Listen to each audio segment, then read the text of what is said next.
ನಮಸ್ತೆ ಎಲ್ಲರಿಗೂ.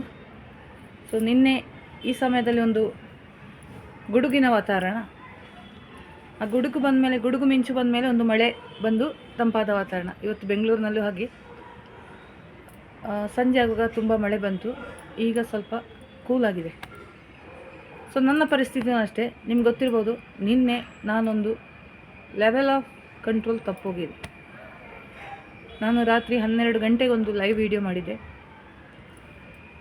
ಏನಾದರೂ ಒಂದು ಪ್ರವೋಕ್ ಆದಾಗ ನಾನು ಸಡನ್ನಾಗಿ ರಿಯಾಕ್ಟ್ ಮಾಡ್ತೀನಿ. ಆ್ಯಕ್ಟ್ ಮಾಡೋದಲ್ಲ, ರಿಯಾಕ್ಟೇ ಮಾಡ್ತೀನಿ ನಾನು. ಅಂಥದ್ದೊಂದು ಘಟನೆ ನಿನ್ನೆ ಮೊನ್ನೆಯಿಂದ ಒಂದು 2 ದಿವಸದಿಂದ ಫೇಸ್ಬುಕ್ಕಲ್ಲಿ, ನನ್ನ ಫೇಸ್ಬುಕ್ ವಾಲಲ್ಲಿ ಆಗಿದೆ. ಯೂಟ್ಯೂಬಲ್ಲಿ ಕೂಡ ವೀಡಿಯೋಸ್ ಅಪ್ಲೋಡ್ ಆಗಿದೆ. ಕಾರಣ ಗೊತ್ತಿರ್ಬೋದು, ತಪ್ಪು ನನ್ನದೇ, ಒಪ್ಪಿಕೊಳ್ತೀನಿ. ಆದರೆ ನಿಮ್ಗೆ ಗೊತ್ತಿರ್ಬೋದು, ನಾನು ಈ ಹೋರಾಟದಿಂದ ಇವತ್ತೊಂದು ಕೆಲವೊಂದು ಕಾಲ್ ಬಂತು. ನನ್ನ ನಂಬರ್ ಒಂದು ಫೇಸ್ಬುಕ್ಕಲ್ಲೆಲ್ಲ ವೈರಲ್ ಆಗ್ತಾಯಿದೆ. ನೀವು ಯಾಕೆ ಹೋರಾಟದಿಂದ ಹೊರಗೆ ಬಂದಿದ್ದು ಅಂತ ನಾನು ಹೇಳಿದೆ. ನನಗೆ ಹೋರಾಟ ಮಾಡ್ಕೊಂಡಿರ್ಲಿಕ್ಕೆ ಆಗಲ್ಲ.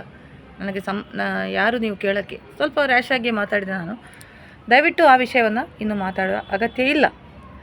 ನನಗೆ ಏನಾದರೂ ತೊಂದರೆ ಆದರೆ ಅದನ್ನು ಬಂದು ನಾನಿಲ್ಲಿ ಹೇಳ್ತೀನಿ ಈ ಹೋರಾಟದಿಂದಾಗಿ. ವಿಷಯಕ್ಕೆ ಬರೋಣ. ಪ್ರವೋಕ್ ಆಗಿದ್ದು ಒಂದು ಫೋಟೋ, ನಮ್ಮ ಯೂಟ್ಯೂಬರ್ ಆದ ಆ ವ್ಯಕ್ತಿಗೆ ಇನ್ನೂ ಗೊತ್ತಿಲ್ಲ ಅನ್ನಿಸ್ತದೆ.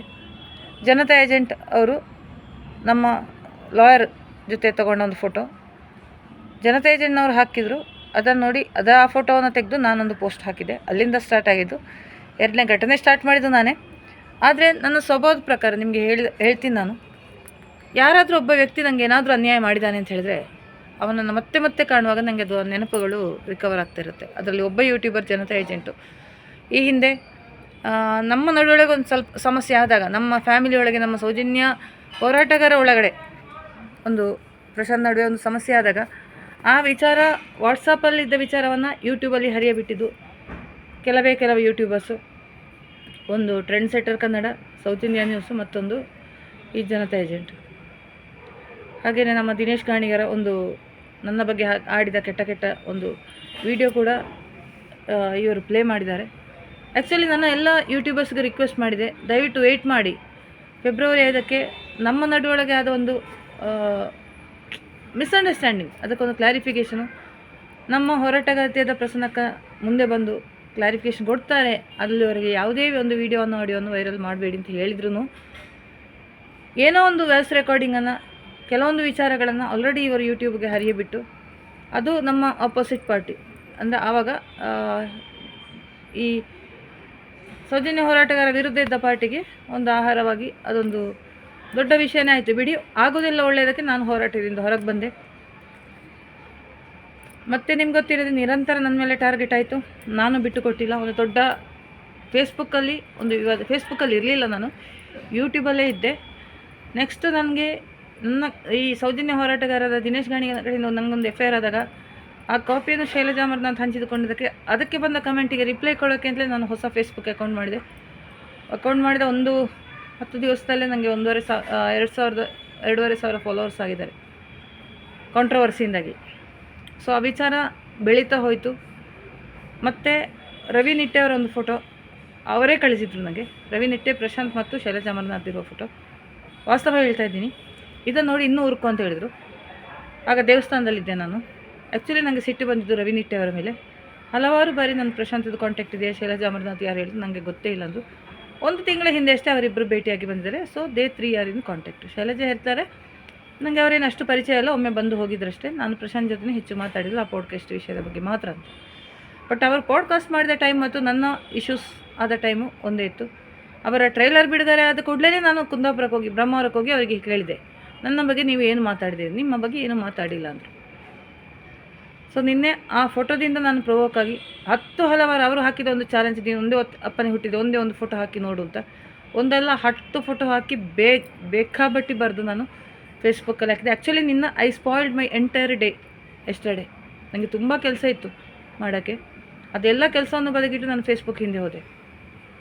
ಯಾಕೆಂದರೆ ನನ್ನ ನೇಚರ್ ಅದು. ಒಬ್ಬರ ಹಿಂದೆ ನಾನು ಬೆನ್ನತ್ತಿ ಹೋದೆ ಅಂತ ಹೇಳಿದರೆ ನಾನು ಬಿಡೋದೇ ಇಲ್ಲ ಕೊನೆ ತನಕ. ಅದು ಮಿತಿಮೀರಿ ಹೋಯಿತು. ಎಲ್ಲಿ ಅಂತ ಹೇಳಿದರೆ ನನಗೆ ಪ್ರವೋಕ್ ಆಗಿದೆ ಇಷ್ಟೇ. ನಾನು ಯಾವತ್ತೂ ಕೂಡ ಹೋರಾಟದಲ್ಲಿ ಆಗಲಿ ಫೇಸ್ಬುಕ್ಕಲ್ಲಿ ನನ್ನ ಪರ್ಸ್ನಲ್ ಲೈಫನ್ನು ಆದಷ್ಟು ತರೋದಿಲ್ಲ, ಬೇಡ ಅಂತ. ಎಕ್ಸ್ಪೆಷಲಿ ನನ್ನ ಹಸ್ಬೆಂಡ್ ಫ್ಯಾಮಿಲಿಯನ್ನು. ಯಾಕಂದರೆ ನನ್ನ ಫ್ಯಾಮಿಲಿ ಅಷ್ಟು ಸ್ಟ್ರಾಂಗ್ ಅಲ್ಲ, ಅವರು ನನ್ನಷ್ಟು ಸ್ಟ್ರಾಂಗ್ ಅಲ್ಲನೇ ಅಲ್ಲ, ತುಂಬ ವೀಕ್ ಮೈಂಡೆಡ್. ಇಂಥದ್ದೇನಾದರೂ ಪೋಸ್ಟ್ ವೈರಲ್ ಆದರೆ, ಏನಾದರೂ ಎಡಿಟೆಡ್ ಆಗಿದ್ದರೆ ನನಗೆ ಮತ್ತೆ ಆ ಮನೆಯವರಿಗೆ ಮುಖ ತೋರಿಸಲಿಕ್ಕೆ ಸಾಧ್ಯ ಇಲ್ಲ. ನನ್ನ ಮನೆಯವರು ನನ್ನನ್ನು ಆ್ಯಕ್ಸೆಪ್ಟ್ ಮಾಡ್ತಾರೆ, ಯಾಕಂದರೆ ಅನಿತನಿಗೆ ಹೇಗೋ ಗೊತ್ತು, ಅನಿತಾ ಹೇಗೆಂದು ನನ್ನ ಮನೆಯವರಿಗೆ ಗೊತ್ತು. ಬಟ್ ನಾನು ಹೋದ ಮನೆಗೆ ಅವರು ಸ್ವಲ್ಪ ನಮಗೆ ಕಂಪೇರ್ ಮಾಡಿದರೆ ತುಂಬ ಫಾರ್ವರ್ಡೆಡ್ ಅಲ್ಲ ಅವರು. ಸೊ ಸಣ್ಣ ಸಣ್ಣ ವಿಷಯನೂ ತುಂಬ ಹರ್ಟ್ ಆಗುತ್ತೆ. ಸೊ ಆದಷ್ಟು ನಾನು ಅವಾಯ್ಡ್ ಮಾಡ್ತಾಯಿದ್ದೀನಿ ಎಲ್ಲರನ್ನ. ಈ ಹೋರಾಟಕ್ಕೆ ಬಂದ ಮೇಲೆ ತುಂಬ ರಿಲೇಷನ್ಶಿಪ್ ಬ್ರೇಕ್ ಆಗಿದೆ ನಮ್ಮ ಕುಟುಂಬದೊಳಗೇ. ಸರಿ ಆಗಬೇಕಿನ್ನು ಒಂದು ಹಂತಕ್ಕೆ ಸರಿ ಆಗ್ತಾಯಿದೆ. ಯಾಕಂದ್ರೆ ನಾನು ಹೋರಾಟದಿಂದ ಬಂದ ಮೇಲೆ ಅವರಿಗೊಂದು ನೆಮ್ಮದಿ ಅಂತ ಇದೆ. ಆದ್ರೂ ನನಗೆ ಒಂದು 2-3 ತಿಂಗಳು ತುಂಬ ಸಮಸ್ಯೆ ಆಯಿತು, ಅದೆಲ್ಲರೂ ಗೊತ್ತಿದ್ದ ವಿಚಾರ. ಸೊ ನನಗೆ ಫೈನಲಿ ಒಂದು ತಾರಕಕ್ಕೆ ಹೇಳ್ತಾರೆ ಅಂತ ಹೇಳಿದ್ರೆ, ಒಂದು ಕ್ಲೈಮ್ಯಾಕ್ಸಿಗೆ ಹೋಯ್ತದು. ಹೋಗಿ ಮಿತಿಮೀರಿ ಶೈಲಜಾ ಅಮರ್ನಾಥ್ ಕೂಡ ನನಗೆ ಚಾಲೆಂಜ್ ಮಾಡಿದರು, ಬರ್ತೀನಿ, ಅವ್ರು ಬೆಂಗಳೂರಲ್ಲೇ ಇದ್ದರು, ಬರ್ತೀನಿ, ನಿನ್ನ ಮನೆ ಅಡ್ರೆಸ್ ಹೇಳು ಅಂತ. ಆ್ಯಕ್ಚುಲಿ ಅವ್ರು ಹೊರಟಿದ್ದಾರೆ, ನಾನು ಸಹ ವೆಯ್ಟ್ ಮಾಡ್ತಾಯಿದ್ದೆ. ರಾತ್ರಿ 12 ಗಂಟೆ ಸುಮಾರಿಗೆ ಮತ್ತೆ ಒಂದು ಕ್ಷಣ ನಾನೊಂದು ವೀಡಿಯೋದಲ್ಲಿದ್ದೆ, ಒಂದು ಫೋನ್ ಕಾಲಲ್ಲಿ ಮುಗಿಯಬೇಕಾಗಿದ್ದ ವಿಷಯ ಇದು. ಇವತ್ತಲ್ಲ, ಅವತ್ತಿನಿಂದಲೇ ನನಗೆ ಅವರ ಕಾಂಟ್ಯಾಕ್ಟ್ ಸಿಗಲಿಲ್ಲ. ಕೆಲವರಲ್ಲಿ ಟ್ರೈ ಮಾಡಿದೆ, ಮತ್ತು ನನಗೆ ಬೇಡ ಅನ್ನಿಸ್ತು. ಮೆಸೆಂಜರಲ್ಲಿ ಕೂಡ ನಾನು ಕಾಲ್ ಮಾಡುವಷ್ಟು ಫೇಸ್ಬುಕ್ ಕೂಡ ಇರಲಿಲ್ಲ ನನಗೆ. ಸೊ ಡೈರೆಕ್ಟ್ ನನಗೆ ಅವರದೊಂದು ಕಮ್ಯುನಿಕೇಷನ್ ಆಗಲಿಲ್ಲ. ಅದು ಮಿಸ್ಅಂಡರ್ಸ್ಟ್ಯಾಂಡಿಂಗ್ ಬೆಳೀತಾ ಹೋಯಿತು. ವೀಡಿಯೋಕ್ಕೆ ವೀಡಿಯೋ, ಆಡಿಯೋಕ್ಕೆ ಆಡಿಯೋ, ವೈರಲ್ಗೆ ವೈರಲ್ ಎಲ್ಲ ಆಯ್ತಾ ಹೋಯಿತು. ಸೊ ಆ ಕ್ಲೈಮ್ಯಾಕ್ಸ್ ಹಂತದಲ್ಲಿ ನನ್ನ ಮನೆಗೆ ಬರ್ತೇನೆ ಅಂತ ಚಾಲೆಂಜ್ ಮಾಡಿದ್ರು. ನಾನು ನೋಡಿಯೇ ಬಿಡೋಣ ಅಂದೆ. ಲಾಸ್ಟ್ ಮೊಮೆಂಟಿಗೆ ಅವರೇ ಮನಸ್ಸು ಚೇಂಜ್ ಮಾಡಿ ಕಾಲ್ ಮಾಡಿದ್ರು. ಸಿಕ್ಕಾಪಟ್ಟೆ ಜಗಳ ಆಯಿತು ನನಗೆ ಫೋನಲ್ಲಿ. ಮತ್ತೆ ಅವರೇ ಅರ್ಥ ಮಾಡಿಕೊಂಡು ಒಂದು ಕ್ಷಣ ನನ್ನಲ್ಲಿ ಮಾತಾಡಬೇಕು, ಕೂಲಾಗಿ ಮಾತಾಡಿದ್ರು. ವಿಷಯವನ್ನು ಬೆಳಿಗ್ಗೆ ಇವತ್ತು 3 ಗಂಟೆ ತನಕ, ಐ ಥಿಂಕ್ 3 ಗಂಟೆ ತನಕ ನಾವು ಮಾತಾಡಿದ್ದೀವಿ. 1-2 ಗಂಟೆ ಹೊತ್ತು ತುಂಬ ಮಾತಾಡಿದ್ದೀವಿ ವಿಚಾರಗಳನ್ನು. ನಾನು ಸ್ಟಾರ್ಟಿಂಗಿಂದ ಅವರಿಗೆ ಗೊತ್ತಿಲ್ಲ, ಈ ಹೋರಾಟದ ವಿಷಯ ಆಗಲಿ, ನಾನಿದ್ದ ವಿಷಯ, ಹೊರಗೆ ಬಂದ ವಿಷಯ ಎಲ್ಲ ಇವರಿಗೆ ಗೊತ್ತಿಲ್ಲ. ಏನೋ ಸುಜಾತ ಭಟ್ಟದು ವೀಡಿಯೋ ಮಾಡುವಾಗ ಅದಕ್ಕೆ ನಾನು ಕೊಟ್ಟ ಒಂದು ಕೌಂಟ್ರಿಗೆ ಅಲ್ಲಿಂದ ಸ್ಟಾರ್ಟ್ ಆಗಿದ್ದು ನಮ್ಮ ಯುದ್ಧ. ಫೇಸ್ ಟು ಫೇಸ್ ಮಾತಾಡಿದರೆ, ಅಲ್ಲಂದರೆ ಕಾಲಲ್ಲಿ ಮಾತಾಡಿದರೆ ಮುಗಿಯೋ ವಿಷಯ ಅದೊಂದು 3 ತಿಂಗಳು ಹೇಳ್ಕೊಂಡು ಹೋಯಿತು. ಇರಲಿ, ಕೊನೆಗೇನಾಯಿತು, ನನ್ನಲ್ಲಿ 2 ಗಂಟೆ ಹೊತ್ತು ಮಾತಾಡಿದರು. ನಾನು ಎಲ್ಲ ಸ್ಟೋರಿಯನ್ನು ಹೇಳಿದೆ. ಸೊ ಅವರು ಪ್ರಸನ್ನಕ್ಕ ಥರನೇ ಕಾಳಜಿ ವಹಿಸಿ, ಏನಾಯಿತು ನಿಂದು ಮತ್ತು ಪ್ರಶಾಂತ್ ನಡುವೆ ಎಲ್ಲ ವಿಷಯನ ನಾನು ಇದ್ದ ಹಾಗೆ ಹೇಳಿದೆ. ಇವರು ಹೇಳುವಂಥ ಅವರು ನೋಡಿದ್ದಾರೆ, ಈ ಅಣ್ಣ ಬಂಡು ನನ್ನ ಬಗ್ಗೆ, ನಮ್ಮ ಬಗ್ಗೆ ಬರೆದಿದ್ದು ಅಷ್ಟು ಚಾಟ್ಗಳೆಲ್ಲ ಅವರ ಗಮನಕ್ಕೂ ಬಂದಿದೆ. ಅವರು ಅದನ್ನು ನಂಬಿಲ್ಲ ಅಂದರು. ಅವರು ನನ್ನ ಸ್ವಭಾವ ನೋಡಿದರೆ, ನೀನು ಮಾತಾಡ್ತೀಯ ಅಷ್ಟೇ, ಮನಸ್ಸಲ್ಲಿ ಇಟ್ಕೊಳ್ಳಲ್ಲ. ಸೊ ಏನು ಮಾಡಬೇಕು, ನನ್ನಿಂದ ಏನು ಸಹಾಯ. ಆ್ಯಕ್ಚುಲಿ ನಮ್ಮಿಬ್ಬರ ವಿಷಯ ರಿಸಾಲ್ವ್ ಆಗಿತ್ತು ನಿನ್ನೆ ಮಾತುಕತೆಯಲ್ಲಿ. ಆದ್ರೂ ಅವರು ನನ್ನ ಮೇಲೆ ಕಾಳಜಿ ಮೇಲೆ ಪ್ರಶಾಂತಲ್ಲಿ ನಾನು ಮಾತಾಡಿಸ್ತೀನಿ ಅಂದರು. ಕೊನೆಗೆ ಇವತ್ತು ಬೆಳಿಗ್ಗೆನೂ ನನಗೆ ಕಾಲ್ ಮಾಡಿದರು 7 ಗಂಟೆಗೆ. ಬೆಂಗಳೂರಲ್ಲೇ ಇದ್ದರು ಅವರು. ಆ್ಯಕ್ಚುಲಿ ಮೀಟ್ ಆಗ್ಬೋದು ಅಂತ ಹೇಳಿದರು. ಇಲ್ಲ, ಅದು ಮೀಟ್ ಆಗೋ ಅಗತ್ಯ ಈಗ ಇಲ್ಲ, ಯಾಕಂದರೆ ಅವ್ರು ತುಂಬ ದೂರದಲ್ಲಿರ್ತಾರೆ, ನನಗೂ ತುಂಬ ಕೆಲಸ ಇತ್ತು ಇವತ್ತು. ಸೊ ಮೀಟ್ ಆಗೋ ಅಗತ್ಯ ಇಲ್ಲ, ನಾನು ಮಾತಾಡಿಸ್ತೀನಿ ಅಂದರು. ಬೆಳಿಗ್ಗೆ 7 ಗಂಟೆಯಿಂದ ನನಗೆ ಒಂದು ಅರ್ಧ ಗಂಟೆ, 3/4 ಗಂಟೆ ಮಾತಾಡಿದರು. ಆಮೇಲೆ ಮತ್ತೊಮ್ಮೆ ಕಾಲ್ ಮಾಡಿದರು. 10:30 ಸುಮಾರಿಗೆ ಪ್ರಶಾಂತ್ ನಿಮಗೆ ಕಾಲ್ ಮಾಡ್ತಾರೆ, ಪ್ರಶಾಂತೇ ನನಗೆ ಕಾಲ್ ಮಾಡ್ತಾರೆ, ನಾನು ಮಾತಾಡಿಸ್ತೀನಿ ಅಂದರು. ಅವರು ಹೇಳಿಕೆ ಕೊಟ್ಟ ಪ್ರಕಾರ ಸುಮಾರು 10:38ಕ್ಕೆ ನನಗೆ ಪ್ರಶಾಂತ್ ಕಾಲ್ ಮಾಡ್ತಾರೆ. 40 ನಿಮಿಷ ನಾವು ಮಾತಾಡಿದ್ವಿ. ನಾನು ಹೇಳಿದ್ದೀನಿ, ಶೈಲಜಾ ನೀವು ಕೂಡ ಕಾನ್ಫರೆನ್ಸಲ್ಲಿ ಇರಬೇಕು. She is a counsellor, she is a lawyer, so ನಿಮಗೂ ಕೂಡ ಸಜೆಸ್ಟ್ ಮಾಡ್ಬೋದು. ಅದೇನು ಅಷ್ಟು ಅವರಿಗೆ ನನ್ನ ಮೇಲೆ ತುಂಬ ಸಿಟ್ಟಿದೆ, ನನಗೆ ಆ ಟೋನಲ್ಲಿ ಗೊತ್ತಾಗುತ್ತೆ, ನನಗೂ ಇದೆ, ಇಬ್ಬರಿಗೂ ಆಗಿದ್ದು ಮಿಸ್ಅಂಡರ್ಸ್ಟ್ಯಾಂಡಿಂಗ್. ಒಂದು ಕ್ಲಾರಿಫಿಕೇಷನ್ ಕೊಟ್ಟು ಅದು ಆ್ಯಕ್ಚುಲಿ ರಿಸಾಲ್ವ್ ಆಗಿತ್ತು. ಮತ್ತು ಈ ಥರ್ಡ್ ಪಾರ್ಟೀಸಿಂದ ಕ್ರಿಯೇಟ್ ಆಗಿರುವ ಅನ್ನೆಸೆಸರಿ ಕಾಂಟ್ರವರ್ಸೀಸು ಅವರು ಬಿಟ್ಬಿಟ್ಟಿದ್ದು, ಅವರು ಯಾವುದನ್ನು ತಲೆಗೆ ತೊಗೊಂಡಿರಲಿಲ್ಲ. ಬಟ್ ನನಗೆ ಹರ್ಟ್ ಆಯ್ತು ಅದು ತುಂಬ. ಯಾಕಂದರೆ ಎಲ್ಲ ಹೋರಾಟಗಾರರು ನನ್ನ ಎಗೇನ್ಸ್ಟ್ ನಿಂತಾಗ, ಒಬ್ಬರು ನನ್ನ ಸಪೋರ್ಟ್ಗೆ ನಿಲ್ಲದಿದ್ದಾಗ, ನನಗೆ ಅವತ್ತು ಡಿ ಗ್ಯಾಂಗ್ ಅಷ್ಟು ಅಟ್ಯಾಕ್ ಮಾಡಿದ್ರೂ ನನಗೆ ಎಷ್ಟು ಪ್ರಾಬ್ಲಮ್ ಆಗಲಿಲ್ಲ. ಅವರು ಎಷ್ಟು ಅಶ್ಲೀಲ ಎಡಿಟ್ಗಳನ್ನು ಮಾಡಿದ್ದಾರೆ, ಎಷ್ಟು ಪೋಸ್ಟ್ ಆಗ್ತಿದ್ರು, ಎಷ್ಟು ಇದಾದ್ರೂ ನನಗೆ ಪ್ರಾಬ್ಲಮೇ ಆಗಲಿಲ್ಲ. ಯಾಕಂದರೆ ನನ್ನ ಜೊತೆ ಸಪೋರ್ಟ್ ಮಾಡಲಿಕ್ಕೆ ಸೌಜನ್ಯ ಹೋರಾಟಗಾರ ಒಂದು ದೊಡ್ಡ ಟೀಮ್ ಇತ್ತು. ಬಟ್ ಈ ಸಲ ನನಗೆ ಒಂಟಿಯಾಗಿ ಹೋರಾಟ ಮಾಡಬೇಕಾಗಿ ಬಂತು. ಈ ಬುರುಡೆ ಗ್ಯಾಂಗ್, ಈ ತಿಮ್ರೋಡಿ ಟೀಮ್ ಎಗೇನ್ಸ್ಟು ಗೊತ್ತಿಲ್ಲದವರೇನೆಲ್ಲ, ಗೊತ್ತಿದ್ದವರೇ, ತುಂಬ ಆತ್ಮೀಯರೆನಿಸ್ತವರೇ ಹಿಂದೆ ಚೂರಿ ಹಾಕಿದ್ದು. ಅವರಿಗೆ ಗೊತ್ತಿತ್ತು ನನ್ನ ಸ್ವಭಾವ ಹೇಗೆ ಅಂತ, ಕೆಣಕಬಾರ್ದು ಅಂತ. ಆದರೂ ಕೆಣಕಿ ಹೋದರು. ಇದು ರಾಮಾಯಣ ಮಹಾಭಾರತದಲ್ಲಿ ಇರ್ತಾರಲ್ಲ ಮಂತಾರೆ, ಕೈಕೇಯಿ ಅಂತವರು. ಸೊ ಇಂಥೊಂದು ಹೆಂಗಸರು ಅದರಲ್ಲಿದ್ದು, ಒಬ್ಬಳು ಹೆಂಗಸು, ಎಲ್ಲ ಹೆಂಗಸರ ಬಗ್ಗೆ ಹೇಳೋದು ಬೇಡ, ಒಂದು 4-5 ಜನ ನನ್ನನ್ನು ಟಾರ್ಗೆಟ್ ಮಾಡಿಕೊಂಡು ತುಂಬ ತುಳಿಲಿಕ್ಕೆ ನೋಡಿದರು. ಅನಿತಾ ಯಾರಿಗೂ ಬಗ್ಗೋಳಲ್ಲ, ಎಷ್ಟು ತುಳಿತಾರೆ ಅಷ್ಟು ಬೆಳೀಲಿಕ್ಕೆ ಟ್ರೈ ಮಾಡ್ತೀನಿ. ಚಾಲೆಂಜಾಗಿ ತಗೊಂಡೆ. Court case final, police station 2 FIR ಮಾಡಬೇಕಾಗಿ ಬಂತು ನನಗೆ. ದಿನೇಶ್ ಗಾಣಿಗ ಕೂಡ ಒಬ್ಬರೇ ನನ್ನನ್ನು ತೇಜೋವಧೆ ಮಾಡಿದ್ರಲ್ಲಿ ಫಸ್ಟ್ ಸ್ಟಾರ್ಟ್ ಮಾಡಿದೆ ದಿನೇಶ್ ಗಾಣಿಗ ಎಂಬ ವ್ಯಕ್ತಿ. ಮತ್ತು ತಲೆಬುಡ ಇಲ್ಲದ, ಎಜುಕೇಷನ್ ಇಲ್ಲದ, ಅನ್ಕಲ್ಚರ್ಡ್ ಸ್ವಲ್ಪ ಜನಗಳು ಇವರ ಜೊತೆ ಸೇರಿಕೊಂಡ್ರು. ಎಲ್ಲ ಸ್ಟಾರ್ಟ್ ಆಗಿದ್ದು ಮುಂಬೈಯಿಂದ. ಮುಂಬೈ ಬುರುಡೆ ಗ್ಯಾಂಗಿನ ಶೆಟ್ರ ಟೀಮು, ನಾನು ಹೇಳ್ತೀನಿ, ಎಲ್ಲ ಶೆಟ್ರಲ್ಲ, ಸುರೇಶ್ ಶೆಟ್ಟಿ ಅಯ್ಯಾಡಿಯ ಶಿಷ್ಯನಾದ ಅಣ್ಣ ಬಾಂಡ್, ಮತ್ತು ಆ ಒಂದು ಟೀಮು, ಮುಂಬೈದೊಂದು ಟೀಮು. ಮತ್ತು ಅದಕ್ಕೆ ಸ್ವಲ್ಪ ಸಾಥ್ ಕೊಟ್ಟವರು ಇರ್ಬೋದು, ಈ ಕಡೆ ಉಜಿರೆ ಅವರು, ಅಲ್ಲಿರೋ ಎಂಥರು ಇರ್ಬೋದು. ಏನೇ ಆಗಲಿ, ಕೊನೆಗೆ 2ನೇ ಒಂದು ಜಾಗತಿಕ ಮಹಾಯುದ್ಧ ಅಂತ ಹೇಳ್ಬೋದು. ರವಿ ನಿಟ್ಟೆಯವರ ಮೇಲೆ ನನಗೆ ಇನ್ನೂ ಕೋಪ ಇದೆ. ನನ್ನ ಯಾವುದೇ ಮೆಸೇಜ್ಗೆ ಅವ್ರು ರೆಸ್ಪಾಂಡ್ ಮಾಡಿಲ್ಲ. ಹಿ ಚೀಟೆಡ್ ಮೀ, ವೆರಿ ನೈಸ್ಲಿ ಹಿ ಚೀಟೆಡ್ ಮೀ. ನನಗೆ ಪ್ರಶಾಂತದ್ದು ಕಾಂಟ್ಯಾಕ್ಟೇ ಇಲ್ಲ ಅಂದ್ಕೊಂಡು 1 ತಿಂಗಳ ಮೊದಲು ಪ್ರಶಾಂತ್ ಮತ್ತು ಶೈಲಜಾ ಅಮರನಾಥನ್ನ ಮೀಟಾಗಿ ಬಂದಿದ್ದಾರೆ. ಸುಳ್ಳು ಹೇಳಿದರೆ ಅನಿತಾ,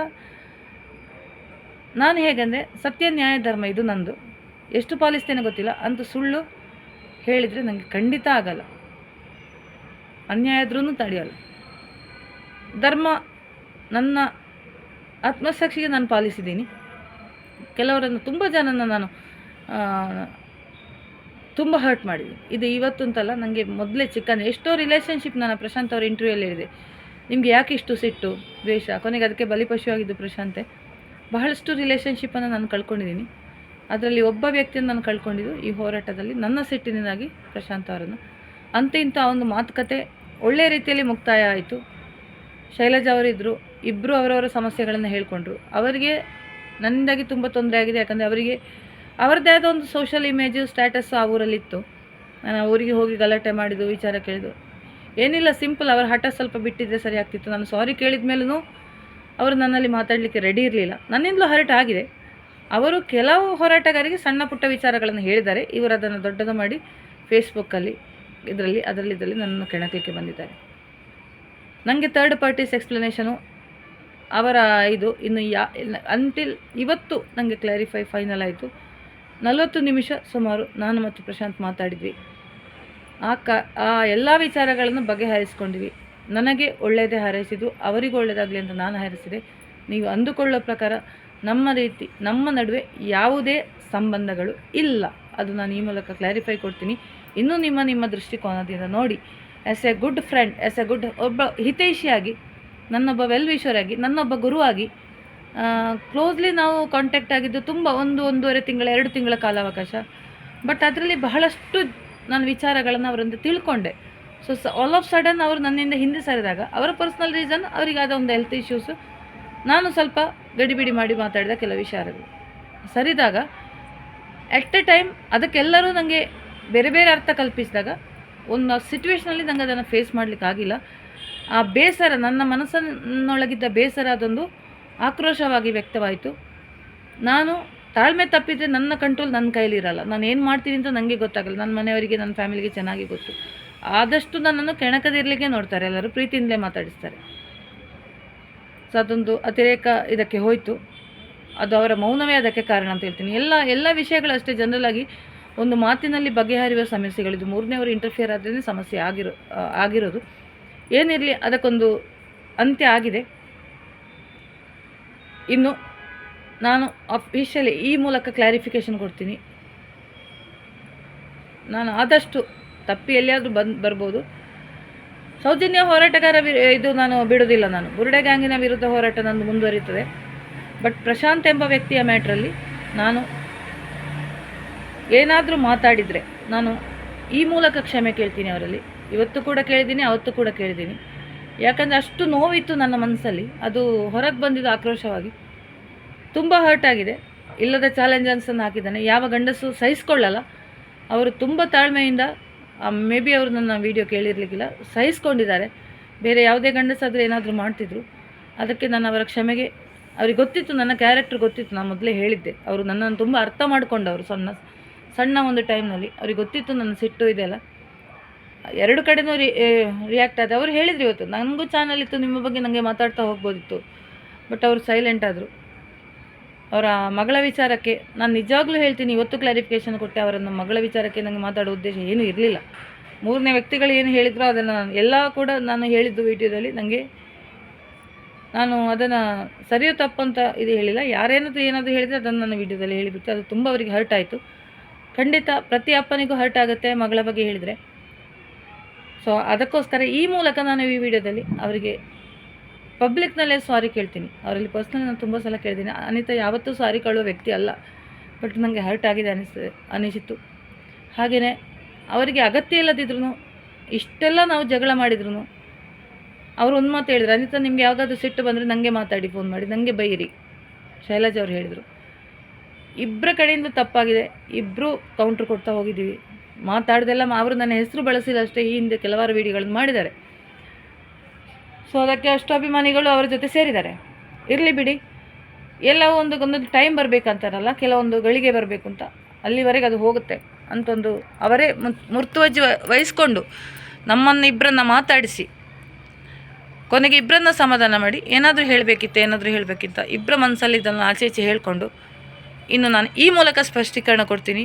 ಅವರ ಜೊತೆ ನನಗೆ ಕಾಂಟ್ಯಾಕ್ಟ್ ಇಲ್ಲ, ನಾನು ಗೊತ್ತಿಲ್ಲ, ಅವರು ನನ್ನನ್ನು ಬ್ಲಾಕ್ ಮಾಡಿ ಅವರಾಗಿ ಇವತ್ತು ಕಾಲ್ ಮಾಡಿದ್ದು ನನಗೆ, ಅನ್ಬ್ಲಾಕ್ ಮಾಡಿ ನನಗೆ ಕಾಲ್ ಮಾಡಿ ಮಾತಾಡಿದರು.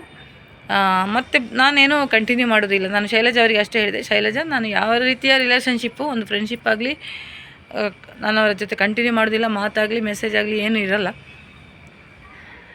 ಆ ಒಂದು ಮಿಸ್ಅಂಡರ್ಸ್ಟ್ಯಾಂಡಿಂಗ್ ಕ್ಲಿಯರ್ ಆಗಿ, ಯಾಕಂದರೆ ಇಬ್ಬರಿಗೂ ಇಬ್ಬರು ನೆಮ್ಮದಿಯಲ್ಲಿರ್ಬೋದು. ನನಗೂ ಸುಮಾರು ಕೆಲಸಗಳಿದೆ, ಅವರಿಗೆ ಅವರಾದ ರೆಸ್ಪಾನ್ಸಿಬಿಲಿಟೀಸ್ ಇದೆ, ಒಬ್ಬರ ಮಗಳ ಜವಾಬ್ದಾರಿ ವಹಿಸ್ಲಿಕ್ಕಿದೆ. ನಾನು ಹಲವಾರು ವ್ಯವಹಾರಗಳಿಗೆ ಕೈ ಹಾಕಿದ್ದೀನಿ. ಸೊ ಇಬ್ಬರಿಗೂ ನೆಮ್ಮದಿಯಾಗಿ ಕೆಲಸ ಮಾಡಬೇಕು ಅಂದಿದ್ರೆ ಆ ಒಂದು ಮಿಸ್ಅಂಡರ್ಸ್ಟ್ಯಾಂಡಿಂಗ್ ಇಲ್ಲ. ಇಬ್ಬರ ನಡುವೆ ಒಂದು ಹಠ ಇತ್ತು, ಈಗೋ ಇತ್ತು. ನಾನು ಸರೆಂಡರ್ ಆಗಿದ್ದೆ, ನಾನು ಎಲ್ಲದಕ್ಕೂ ಮಾತಾಡಲಿಕ್ಕೆ ರೆಡಿ ಇದ್ದೆ, ನನ್ನ ಕಡೆಯಿಂದ ತಪ್ಪಾಗಿದೆ ಅನಿಸಿದ ಮೇಲೆ. ಬಟ್ ಯಾವ ಕಾರಣಕ್ಕೂ ಅವರು ಹಠ ಬಿಟ್ಕೊಡಲಿಲ್ಲ. ಅಂತೂ ಇಂದು ಪ್ರಕರಣಕ್ಕೊಂದು ಸುಖಾಂತಿ ಆಯಿತು. ಹಾಗೆಯೇ ನಾನು ಶೈಲಜಾ ಅಮರನಾಥ್ಗೂ ಎಲ್ಲ ಪೋಸ್ಟ್ಗಳನ್ನು ಡಿಲೀಟ್ ಮಾಡಿದ್ದೀನಿ, ಆಲ್ಮೋಸ್ಟ್ ಎಲ್ಲ ಪೋಸ್ಟ್ಗಳನ್ನು. ಅವರು ಹೇಳಿದರು, ನೀವು ನನಗೆ ವೀಡಿಯೋಸ್ ಡಿಲೀಟ್ ಮಾಡಬೇಕು ಅಂತಿಲ್ಲ, ಪೋಸ್ಟ್ ಇರಲಿ, ನನಗೇನು ಬೇಜಾರಿಲ್ಲ. ಯಾಕಂದರೆ ಅವರು ಈ ಸೋಷಲ್ ಫೀಲ್ಡಲ್ಲಿ ಇದ್ದುಕೊಂಡು ಈ ಆಕ್ರಮಣಗಳನ್ನು ಎದುರಿಸಿದವರು. ಬಟ್ ನನ್ನಷ್ಟು ಯಾರೂ ಬೈದಿರಲಿಕ್ಕಿಲ್ಲ, ಮೇ ಬಿ ಇಷ್ಟು ವಲ್ಗರಾಗಿ. ಅವರಿಗೂ ನನ್ನಿಂದ ಹಿಂಸೆ ಆಗಿದೆ. ಆ್ಯಕ್ಚುಲಿ ಅವರು ನನಗೆ ಇಂಡೈರೆಕ್ಟ್ಲಿ ಸ್ವಲ್ಪ ಪ್ರೊವೋಕ್ ಮಾಡಿದರು, ಟ್ರಿಗರ್ ಮಾಡಿದ್ದು ಹೌದು. ಟ್ರಿಗರ್ ಮಾಡಿದ ಕೂಡಲೇ ನನ್ನನ್ನು ಕಂಟ್ರೋಲ್ ಮಾಡಲಿಕ್ಕೆ ನನಗೆ ಆಗಲ್ಲ. ಸೊ ಅತಿರೇಕಕ್ಕೆ ಹೋಯಿತು. ಆದ್ರೂ ತನಗೆ ಅಗತ್ಯ ಇಲ್ಲದಿದ್ರೂ ಮೊದಲನೇ ಪ್ರಯತ್ನ ಪ್ರಸನ್ನಕ್ಕ ಮಾಡಿದರು, ಎರಡನೇ ಪ್ರಯತ್ನ ಶೈಲಜಾ ಅಮರನಾಥ್ ಅವರು ಎಸ್ ಎ ಲಾಯರ್ ಆಗಿ, ಎಸ್ ಎ ಕೌನ್ಸಿಲರ್ ಆಗಿ ನಮ್ಮಿಬ್ಬರ ನಡುವೆ ಇರೋ ಒಂದು ಈಗೋ ಮಿಸ್ಅಂಡರ್ಸ್ಟ್ಯಾಂಡಿಂಗನ್ನು ಕ್ಲಿಯರ್ ಮಾಡಿ ಅದಕ್ಕೊಂದು ಸುಖಾಂತಿ ಹಾಕಿದರು. ಅದಕ್ಕೆ ಶೈಲಜಾ ಅಮರನಾಥ್ ಅವರಿಗೂ ನಾನು ಕೃತಜ್ಞತೆ ಹೇಳ್ತೀನಿ. ನಿಮಗೂ ಕೂಡ ಓಪನ್ ಆಗಿ ನಾನು ಈ ಪ್ಲ್ಯಾಟ್ಫಾರ್ಮಲ್ಲಿ ಸಾರಿ ಕೇಳ್ತಾ ಇದ್ದೀನಿ. ಧನ್ಯವಾದಗಳು.